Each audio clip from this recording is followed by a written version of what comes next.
Hey everyone, Connie here, and welcome to my afterthoughts, my review, you could say, of My Little Pony Friendship is Magic Season 8, Episodes 25 and 26, the season finale. Now, some of you may be wondering, well, why are you putting up a review, a separate video, for the season finale, for your thoughts on that? Don't you normally do that at the end of your redirect video for your reactions? And the answer is yes, I do normally. Uh, if you didn't watch my redirect for the finale and all, and just watch the reaction or something, here's the deal. My afterthoughts, I record my pre-thoughts, then I record the reaction, then I record the afterthoughts, and I record them all separately. Um, and so it works out so that this, for the finale, for some reason my afterthoughts video got corrupted. Um, and because of that, I couldn't obviously use it. So yeah, I just had to re-record this, and I didn't have time back then, and I just wanted to get the reaction itself up. So I just decided to do this, as I said in that video. I put in a little placeholder and said it'd probably be up Sunday or Monday. And so I'm getting to it now. So yeah, we're going to talk about the finale. I had to go through it again just to kind of get refreshed on everything, because it's actually been weeks since I first saw it, because of the leaks and everything. I had to watch it early to avoid spoilers.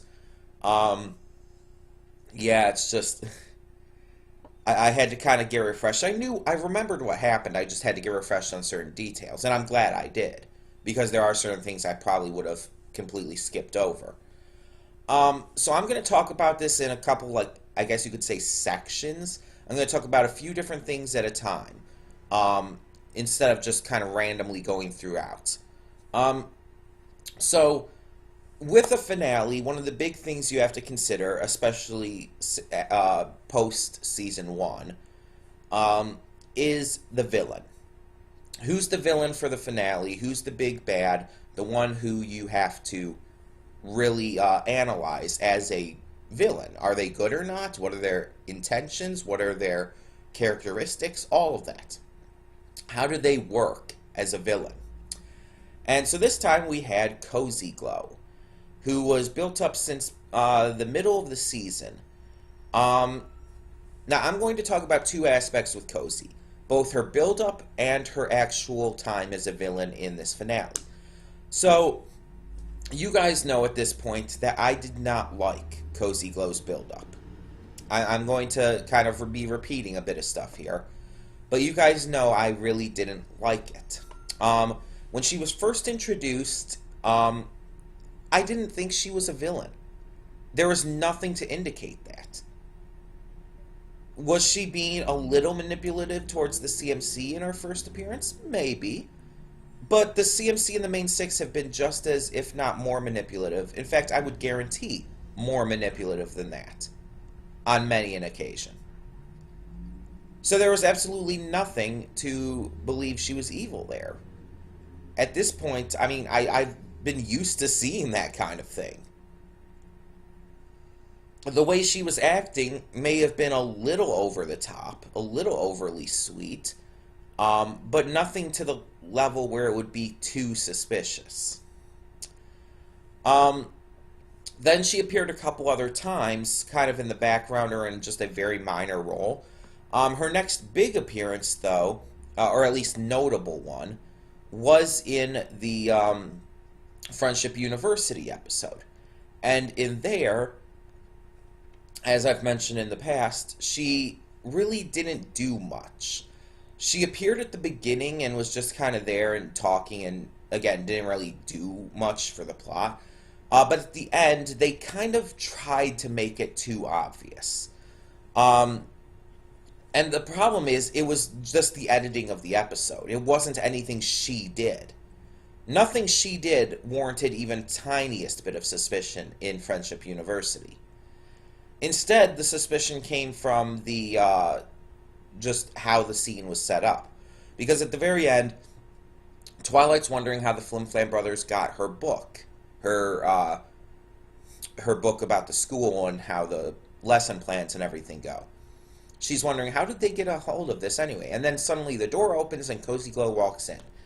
It's like the staff were making it super obvious that, yeah, she's not to be trusted, that something's wrong here.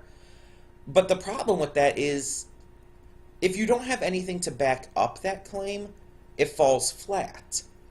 And as I said, nothing, not a single thing by that point, backed up the idea that she was a villain. Or backed up the idea that she would even do that, just giving the book to the Flim Flam brothers. There was nothing. And nothing she even did in that episode. So it's basically, they're telling us that, yeah, she's doing this stuff without showing us any kind of hints of it. And if you want to have a villain who you kind of do that kind of thing with, because I've seen that done well, where the villain kind of doesn't like showcase villainous aspects but ends up being it. I've seen that actually done well, believe it or not. One big example is Kuvira from The Legend of Korra. Kuvira first appeared in, was it season 2 or, it was 3. First appeared in season 3 of The Legend of Korra. Her first appearances were very minor. She was like this, she was doing this dance recital with Su Beifong, and then she was shown as a soldier a couple times. But her bigger appearance came at the end of season 3, where she actually had a bigger speaking role and actually like said her name. We saw more of her face. She was more focused on. And even though they gave her a good amount of focus there at the end of the season, which did seem a little weird when I first saw it, because it's like, why are you giving this focus to a character at the end of a season? Which, I mean, obviously kind of hinted me in that she was going to be bigger next season, but I didn't know how at the time. Because the thing is, nothing she said or did, or the way she reacted to anything, gave any sort of hint that she was going to be evil. However, there was one thing that seemed interesting to me. She gave this suggestion to Sue of what to do next, and Sue kind of blew her off. While she didn't have like this big grand reaction or anything, she did kind of like take this step back almost. And it kind of and she accepted Sue's like basically counter to that. But something in the way she delivered the line and the way she took that step back, it didn't like make me believe she was going to become a villain or anything, but it made me at the time I kind of thought like, okay, there's some more nuance to her reaction here. There's some more nuance to the way the character is being portrayed. And then in season 4, as we know, she becomes the main villain. And it seems to almost come out of nowhere until they explain everything, how it happened and all. And it makes a lot of sense. And you start to see that little part, that little nuanced reaction she had in season 3 was more than just that. So I really liked that. That is how you do that right. Cozy Glow didn't really have that. She didn't have that little nuanced moment. That little thing that kind of gave the hint that something was coming with her. Again, everything that she did up until that point was either easily explainable away, like the so-called manipulative attitude she had towards the CMC and all. All of that was easily explained away, or it was just the editing of the episode that was doing it. Basically, the showrunners telling us, oh yeah, she's definitely evil, without the actual show itself telling us that. Which, in my opinion, it doesn't work. And then again, she had a couple more minor like background things and whatnot. But her next big one after that was, of course, What Lies Beneath. And in that one, that is where they finally made it obvious that there was something going on. And in the context of the show, not just the editing telling us. The problem is, at that point it was like, what, only a few episodes before the finale? That's too late to do that. And especially when you haven't done any bit of that at the prior to this. This character's been there since, like, what, the middle of the season, and now you're just doing this? It just feels too late. But it's like in that episode, the things she says towards the students, the just the way she reacts towards certain things, and then of course the bit at the end where she's staring down into the drain with that kind of creepy smile, it all comes together, and it's like, okay, yeah, at that point, I believed she was the villain. I had no doubts because that set it up. But again, that set it up too late. You can, if you're going to have this villain be there for the entire second half of the season, you'd have to set at least something up. Again, just one little nuanced thing prior to this, and I would have probably been fine. One little nuanced thing like they did for Kuvira in The Legend of Korra. But as it stands, it didn't work in my eyes. But how did she do as an actual villain during the course of the episode? I actually thought she was fun. Like, completely ignoring her terrible build-up as a villain. Her actual performance as a villain in the episode itself, I liked her. I actually enjoyed her as a villain. And I think that's why it bugs me on her build-up so much. Because if they had properly built her up as the villain, she could have easily been one of my favorites, right up there with Starlight back when she was a villain. Because Cozy Glow comes across as kind of a combination of two different classic little girl villain characters for me. One, of course, is the one that everybody compares her to, Darla Dimple from Cats Don't Dance. If you haven't seen Cats Don't Dance, you have no idea who I'm talking about, and you should probably turn in your animation card. Because Cats Don't Dance is a classic movie that honestly everyone who's into animation should see. It's not the best in terms of story. It's pretty simple. The characters are where it shines, though. From our lead of Danny, who is just infectiously positive and just really likable. You have his love interest, whose name I cannot think of at the moment. But she's this white cat who's really pretty and really... She kind of puts on this air of fanciness, like she's pretending to be fancy, she's pretending to be a big deal. But it's because she's kind of trying to, like, put on this, this kind of... Not facade, really, that's the wrong way of putting it. She's trying to put on this, feeling of importance so she can feel like she can do what she wants and needs to do, and that others will see her that way. But then there's Darla Dimple, who is the villain of the movie. And Darla's like this little girl. She's a starlet. She's this big movie actress in the same vein as someone like Shirley Temple. She's really popular, she's really famous, really well known, but in the background, she's a manipulative, cunning, evil bitch. And it's done well. Because in the movie, like, when you actually see her instead of like the public's perception of her, you see her as how she is, as the cunning, manipulative, psychotic bitch. And she has this big assistant too, who's like this gigantic monkey man kind of thing, and I forgot what his name is too, but he's got kind of like this big wall of a creature that's intimidating as hell.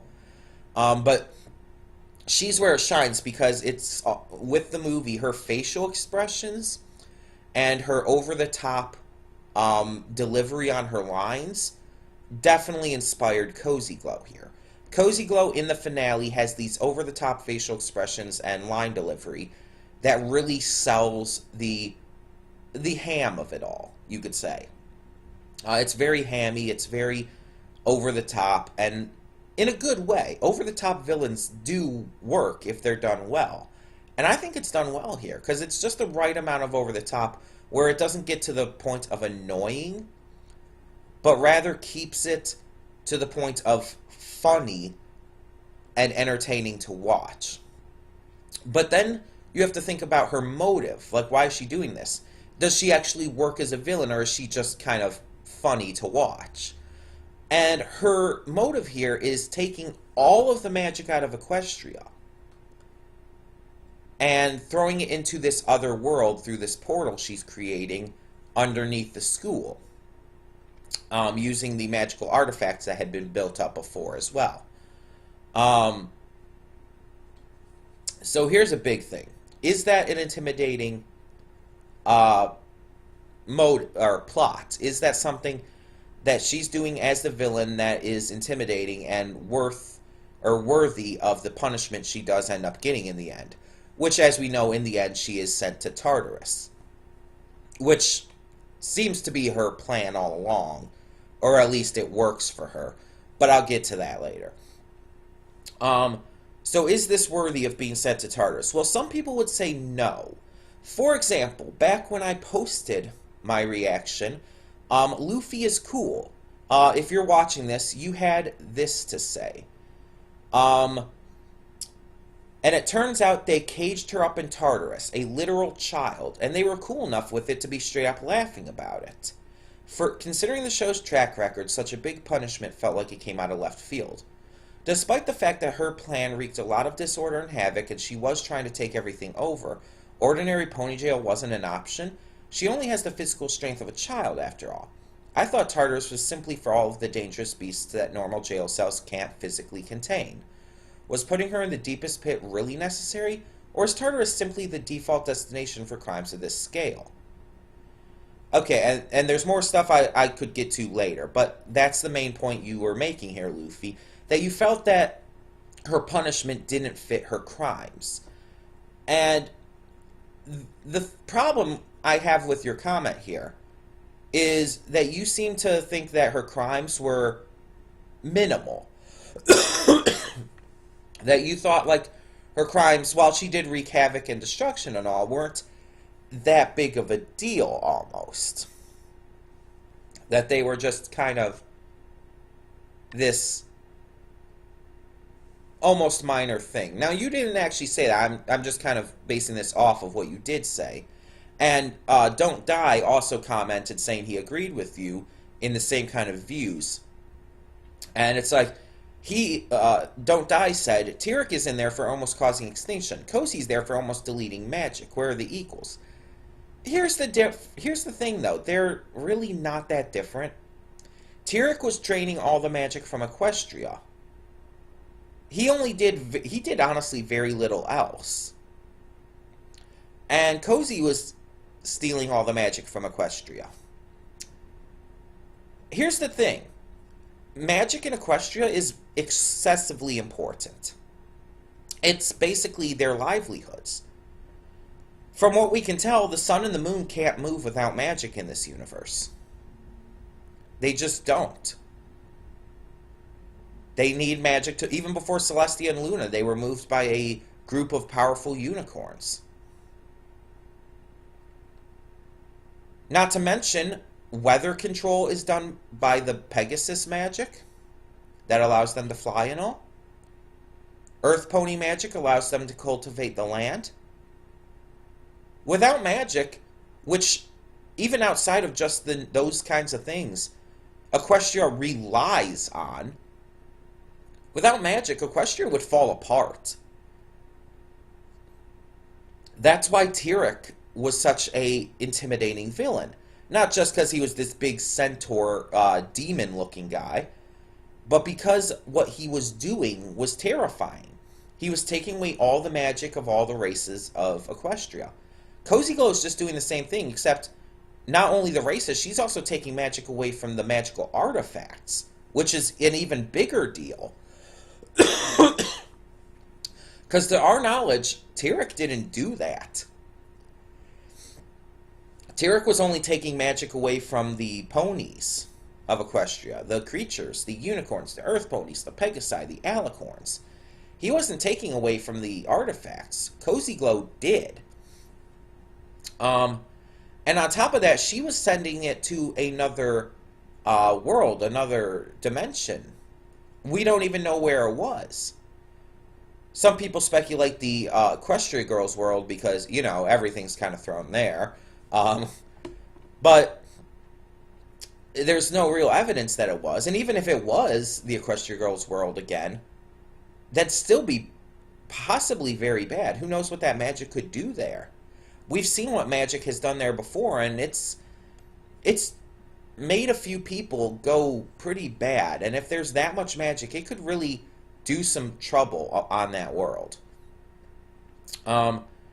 Cozy Ghost crimes aren't this minor thing that you can just kind of wave off. They're not like this little thing. So when you ask about the idea of like, okay, what Tartarus really is, I don't think it's like just this prison where only the strongest beasts are put because regular prison cells won't hold them. I don't think it's quite that. I think it's more like along the lines of a... Okay, if you're familiar with Spider-Man, let's refer to it as the Raft. The Raft in Spider-Man, or I guess just the Marvel Universe, is this super maximum security prison right off the coast of New York, and it's where all the biggest and strongest supervillains are held. The likes of Dr. Octopus, Rhino, Electro, all of them are put in the Raft. They're not put in Rikers, they're put in the Raft because they are the biggest and the worst. They are the most dangerous. They have committed the worst crimes. It's basically the big prison for the worst criminals. And I kind of see Tartarus as being that. The ones that threaten Equestria's security the most. For example, Starlight would not have been put there. Her crimes did not really threaten Equestria that terribly. They were bad crimes, and you could say that her crimes at the end there, at the end of Season 5, where she basically was messing with reality and time and all, were pretty bad, and they were.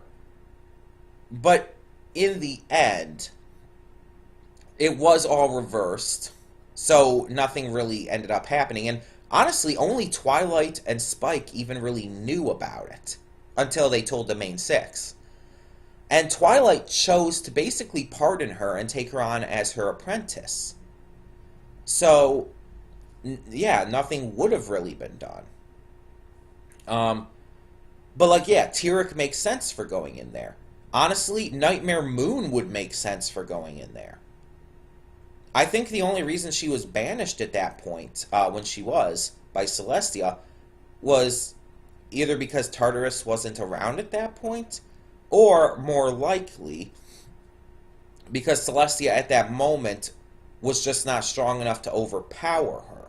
Which, from what we saw, definitely seemed to be the thing.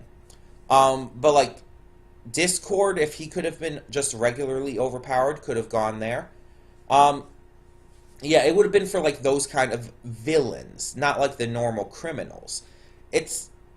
And the reason we see, like, all those creatures there is because, yeah, they would kind of provide a legitimate threat to Equestria, if not contained. And I definitely think they would make more sense in Tartarus in general than being in a regular prison. But despite Cozy Glow being a child, which actually I have a theory about that, and I'll bring that up in a bit. But despite her being a child, I think her crimes were strong enough that the punishment fits. That she definitely deserves to be there. Because, as I said, she was taking away all the magic from Equestria, including from artifacts, which would cripple Equestria completely. And she was sending it off to another world, which would also possibly extremely damage that world. And we don't even fully know what her motive was here. Which I'll get to in a moment as well. But all we know is that she wanted power. That she saw magic as power. So, yeah. It's just, she came off as this just extremely terrifying and menacing villain because of her actions. Not because of the way she acted or anything. That made her more entertaining to watch, which is good to have as well. But what made her actually a menacing villain was what she was doing. And it's definitely deserving of being locked up in the highest security, worst prison there is. So about, I'll just keep on this train of thought.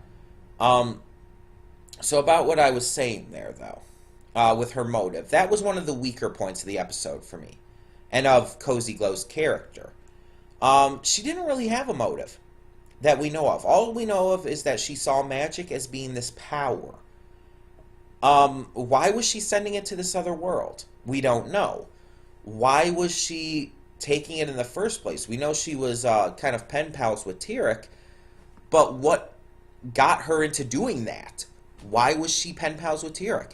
Why did she want to do all of this? We don't have that info. And it definitely seems like she'll be coming back, so maybe we'll get that info, and I hope we do. But it just, at this point, kind of came across as a little weird.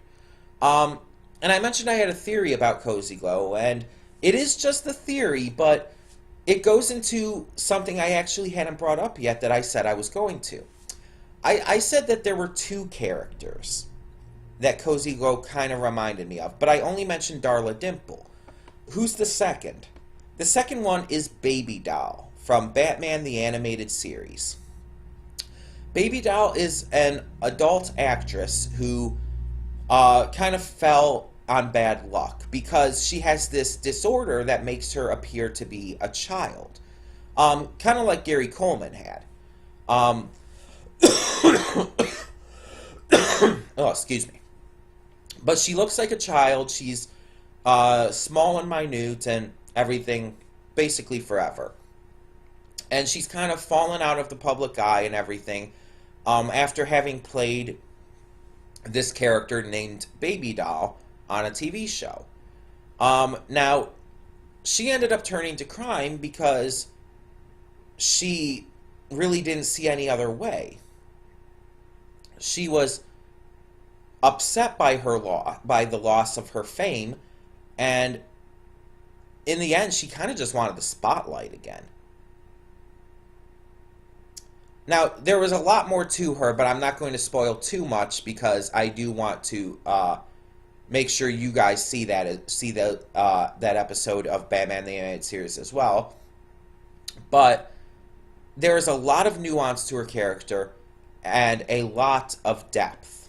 She is a very complex character, and it shows in the way that the episode ends that she's a great villain. And comparing Cozy Glow to both of these, there's a reason for this. I compare her to Darla Dimple from Cats Don't Dance only because of the facial expressions and general craziness. That's really it. As for her motives and actual character beyond that, that's more along the lines of Baby Doll. And my theory is, what if she's more like Baby Doll than even that? What if Cozy Glow's not a kid? What if she's an adult with stunted growth? Or what if she's even an adult in disguise as a kid? Some people have theorized she could be Chrysalis, but no, she's not Chrysalis. I think we would have found that out already, if that had been the case.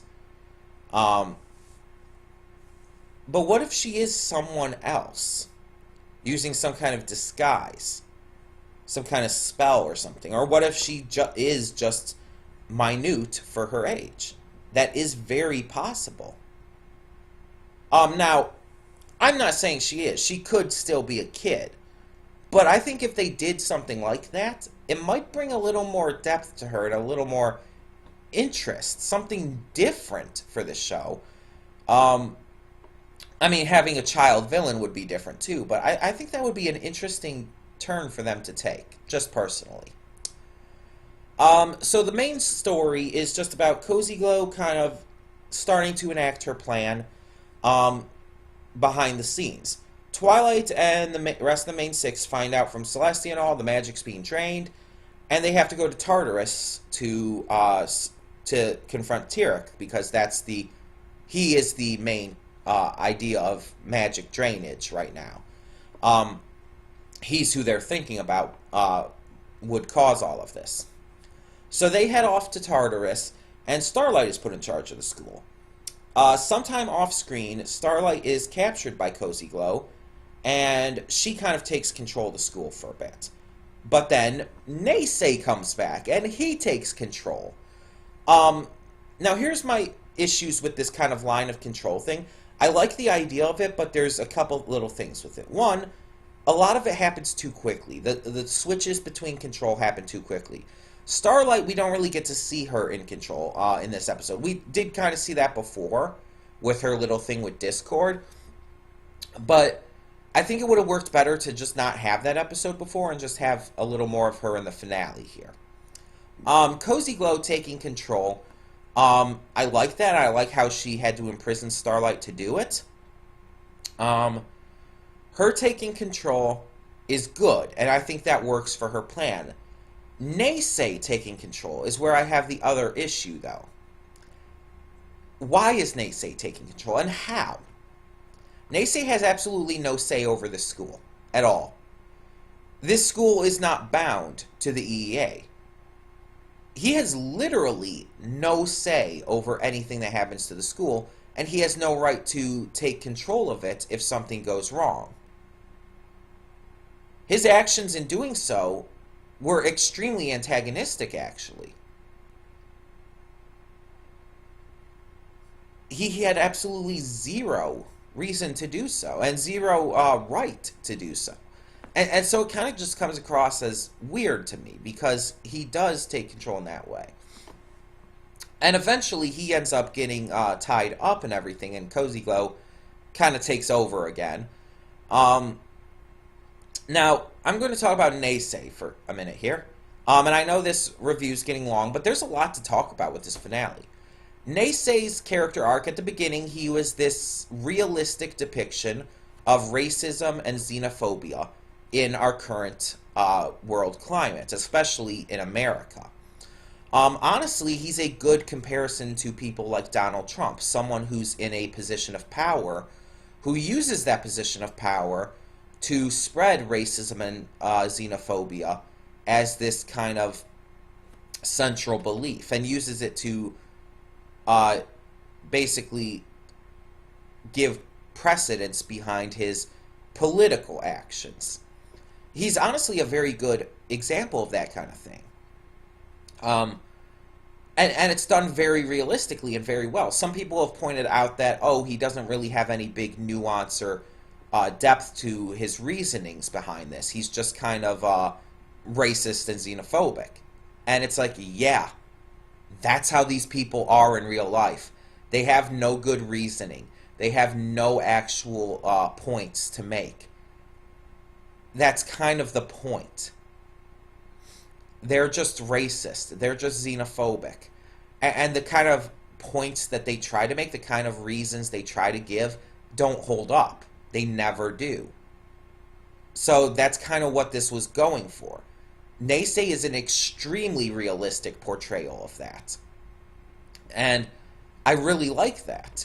And I would agree when some people say, oh, he doesn't seem like a villain, he seems more like just an antagonist. I could agree to that. He's definitely not on the scale of like Tyrek or Nightmare Moon or Discord or Cozy Glow. Cozy Glow is the villain here. He's more of an antagonist. I can agree to that. My problem with him, though, is not in the way he was portrayed throughout the season. I actually liked that. Because they made sure he was an antagonist from the very get-go. Even the way he spoke at the meeting with Twilight before he was actually revealed to be racist and xenophobic, the way he spoke and certain things he said and the way he said them definitely hinted at something. A lot more than Cozy Glow was ever hinted at. But throughout the season, his views on this stuff never changed or wavered. And so his actions and stuff in the finale here worked for him. And his big thing was about how Equestria would be threatened by non-pony creatures, and how ponies were basically the master species, you could say.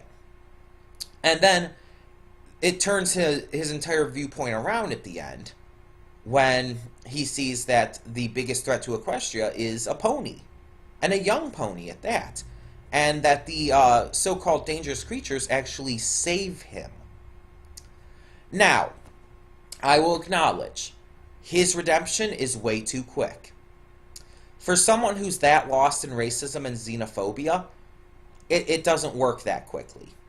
Yes, racists and xenophobics can be turned around. Very much so. In fact, anyone who has those kind of prejudices can be reformed, you could say. I'm one of them. I used to be extremely transphobic, and I'm a trans girl. Ironically enough, I used to be homophobic, and now I fight for the rights of the LGBT community. And I'm pan, but yeah. The point is, I used to be against this stuff, and mostly because I was raised that way. I was raised by people who were like that. My father is still transphobic and homophobic and bigoted as hell. And yeah, it's just like, I've grown out of it, though. He hasn't. I've seen the world for what it is. He hasn't. He's stuck in the past, and I'm looking to the future, basically. And I'm not going to get into all of that, but the point is that, yeah, you can be reformed if you have those kinds of views. So I'm not saying that Naysay couldn't get reformed, but I'm just saying it happened too quick. One incident like that, where he's saved by the races he thought to be a danger to Equestria, while the one race he didn't consider a danger is the one putting it in danger, I don't think it would be enough, realistically. But I have to say, this is MLP, this is Equestria. Things get resolved quickly here, let's be honest. So it's not like, because of how this world works, it's not that big of an issue. But it is still an issue because of the viewership mentality. The viewers watching this will get something different out of it, even if especially the young viewers, even if it's just how this world works, basically. Hopefully, the parents teach these children right, and those who are old enough to understand do, that the world is different in real life. The Student 6, as many call them, saving the day, is really good. I like that. I like that they get the time to shine, and this season really revolved around them a lot. Excuse me for all the coughing. As you know, I'm still coming off the cold, and this cough is still lingering, unfortunately. But yeah, moving on. The Student 6, I like that they're getting the focus here. And it kind of reminds me of when Starlight saved the day, and Starlight and her group, the Reformed 4, saved the day from Chrysalis, the other season. So I like how the main 6 are saving the day less and less, and they're becoming more of the mentors to the new generation of heroes. I like that. I think it's a very nice touch. I think it's a good way to kind of possibly branch off into a future generation. And I know what you're all going to say, oh, but the leaks, we already know what Generation 5 is going to include. We already know stuff. It's like those can't be trusted until anything's confirmed. Oh boy, so some of the leaks that happen to be real because of episode stuff. Episode stuff can be leaked easily. Stuff about a whole new generation that's not been even confirmed to be happening yet, you cannot take that with anything but a grain of salt. You cannot take that seriously at all. We have no evidence that the show is ending with Season 9. We have no evidence that anything's even planned for a Gen 5. The staff have not said anything regarding it. and yet everyone's acting like the or like the ninth season's automatically the last. Like we're coming up to the final year of MLP, Generation 4. And there's absolutely zero evidence to support that. There's zero real evidence there. But I'm not going to get into all that because that's a whole can of worms for another day. But either way, I like how they're building up these students.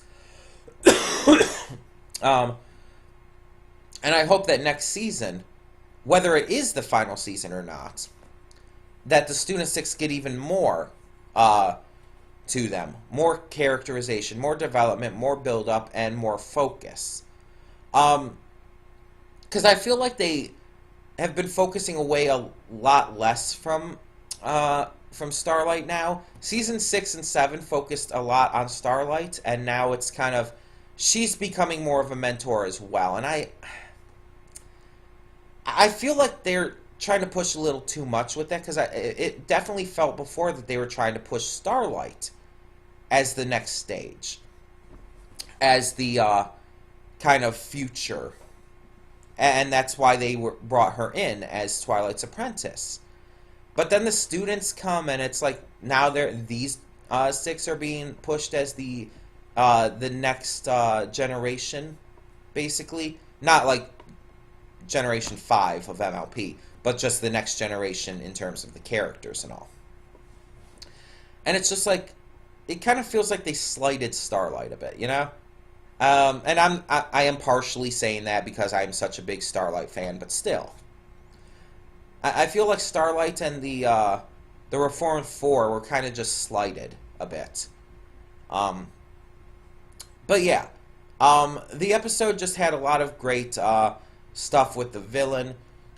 The CMC even had a small part in it, but it was kind of minor overall, and they were just kind of there just to, in my eyes, just to kind of have the CMC there. They didn't really have any real big point of being there.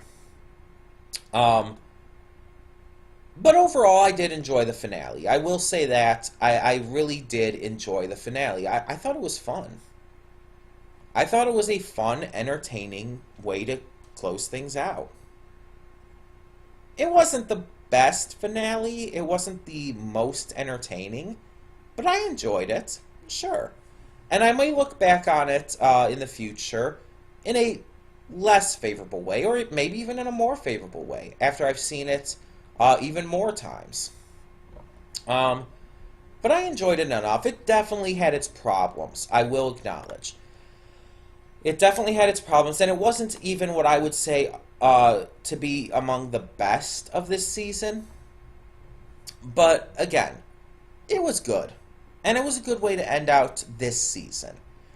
Now, we definitely, again, know that Cozy Glow is coming back. The way the finale ended definitely showed that she wanted to be in Tartarus at that point.